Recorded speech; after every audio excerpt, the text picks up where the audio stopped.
water spider captured fire. For many years, the animals had no control of fire. They knew, of course, and had always seen the forest fires and the lightning. They knew that fire was powerful, beautiful, and dangerous, but they didn't know about the wonderful things like cooking that could be done. There came a time that the world seemed to be getting colder, and the animals began to discuss among themselves the idea that they needed to get the fire to use in their homes and the homes of the people. They wondered how to get the fire without getting burned. If a tree caught on fire, they thought, maybe they could capture some fire and keep it. Sure enough, the time came that a sycamore tree which stood out of the river, was burning. Some of the animals began to gather around, wishing they could capture the fire. A crow came along and said, I can get some of that fire. He was a brown crow, and he flew into the fire and was burned and came out covered in black soot. He is the black crow we know today. Next, one of the owls tried to get some fire. He was a barn owl. He dived into the flame and got burned. He burned the hair off the top of his head, and he is still slick-headed today. A little snake darted by and said, I'm very fast, let me try. He darted in, got burned, and got so scared that he's still darting around today to keep away from the fire. Another owl, the hoot owl, said, oh, you little barn owl, you can't do things. Let me try. He tried and got burned and came out quickly with burn marks on his eyes like you see today.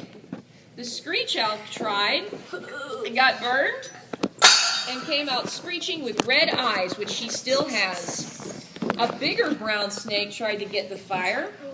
He went in, he was burned, and he is our black snake today. As the black snake returned from the burning tree, the animals heard a great sound.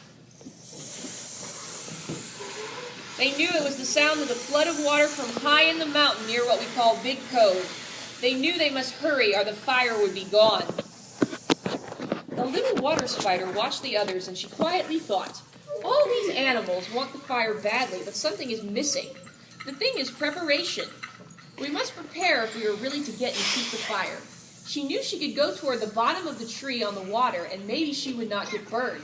But how would she carry and protect the fire from the water? She needed something to carry the fire so it wouldn't get wet. So she wove a little basket.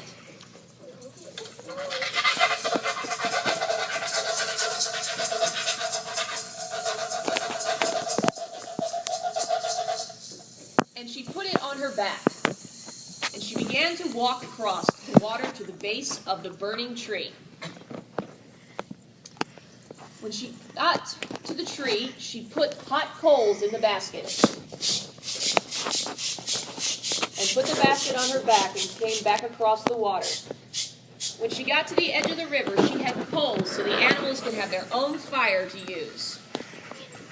But the coals had burned through a place in the basket, and the lowly water spider who prepared and risked herself carries a basket on her back and the mark of the fire still today. The end.